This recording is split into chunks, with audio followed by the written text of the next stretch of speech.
Hey Jude, stop right there. Yeah, I don't want to ruin that any more than is necessary. Yeah, it's a good song, and well, it's a great song. It means a lot to our family, that song, actually. I'm not going to tell you why, but I've just rewatched for the umpteenth time the Beatles anthology, and love it. I just love it, and there's no way that Paul McCartney was replaced by a Lucky Likey. That is insane. It's quite plain to me, and it's just my opinion again, this is all my opinion, but it's plain to me that his bass playing is kind of just the same as it ever was when he started playing bass. He's a great bass player, one of the very best, I would say, very distinctive anyway. You know, I'm not talking about his dexterity, his speed and all that. I'm talking about his choice of notes and where he puts them in the bar. That's it. He's whatever that is. I know it can be mimicked, but you've got to come up with it first, haven't you, to mimic it, surely. You know, there has to be a line drawn in the sand. I know that's the wrong expressive whatever. What I'm trying to say is the original has to be there to be copied, and Paul McCartney is the original Paul McCartney. Anyway, there's something a little bit that would it disturbs me a bit about the whole thing. Now, years ago when it was released, and I'm not sure when it was actually released, but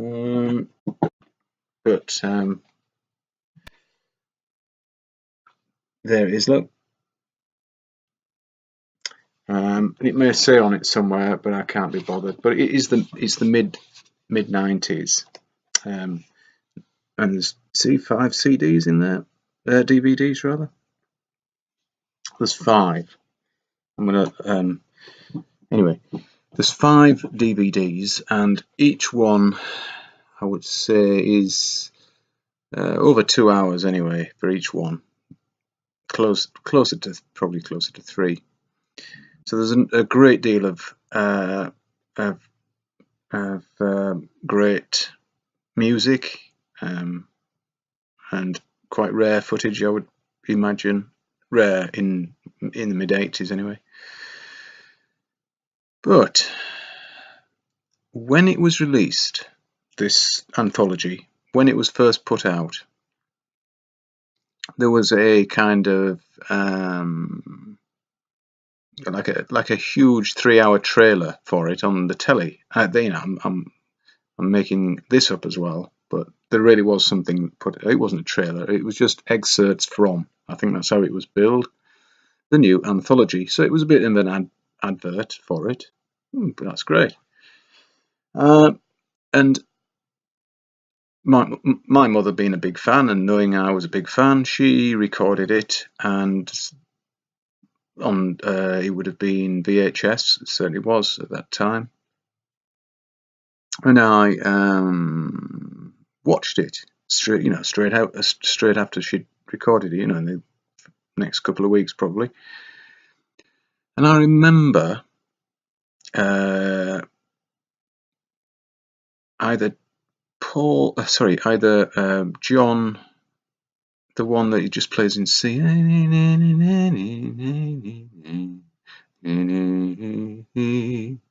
Oh, I just can't remember the name of the song, but I think that's the one in 7.5, 8 time.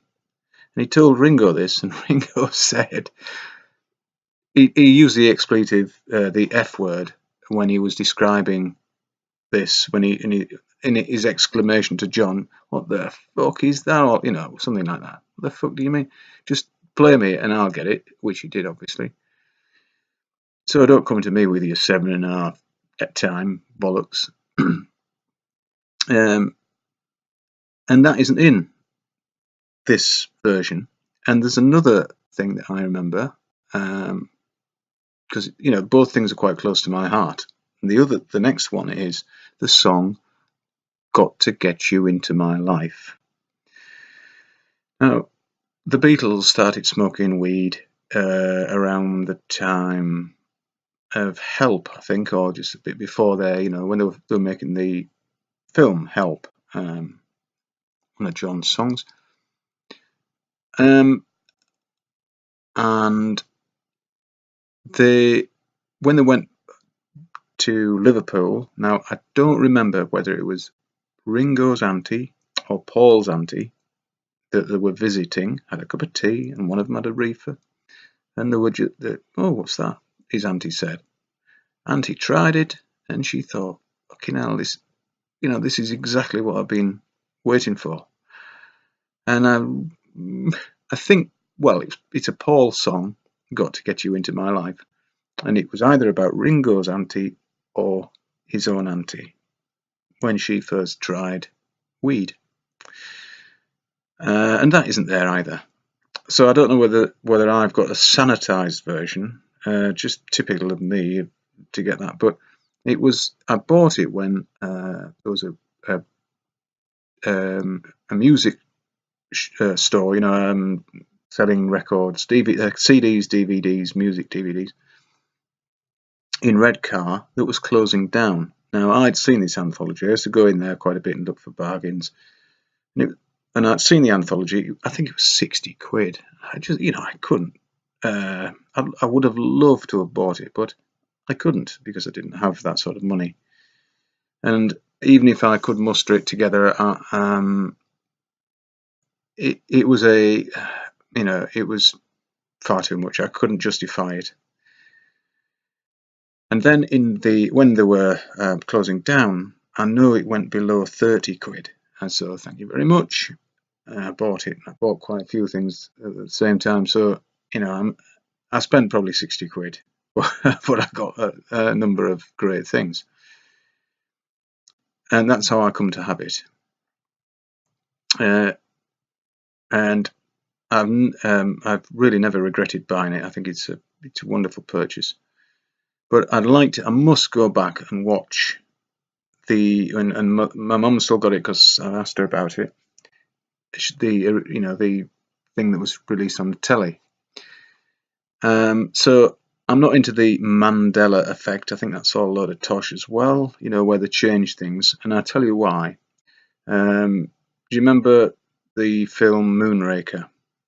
It's the second one, I think, with the character Jaws in it with the metal teeth, and he falls in love with a little girl with plaits and glasses, and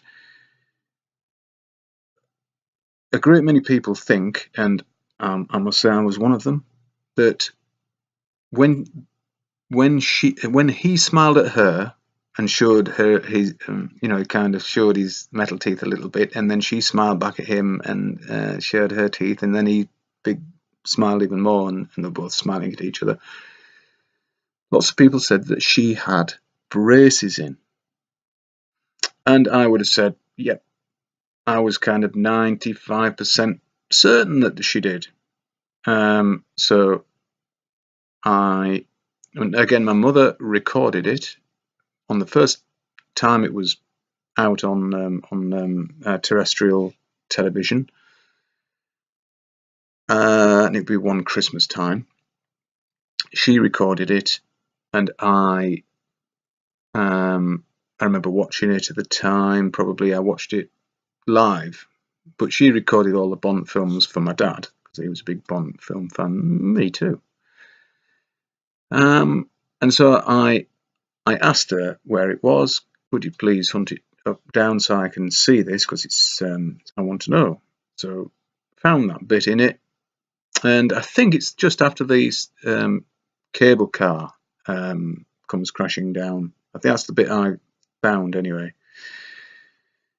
Whether there's something on a train before that, I can't remember. I should really watch it again, but certainly the bit that I saw, she smiled, no braces, and I couldn't see any obvious CGI alterations. And we're talking, when was that film released?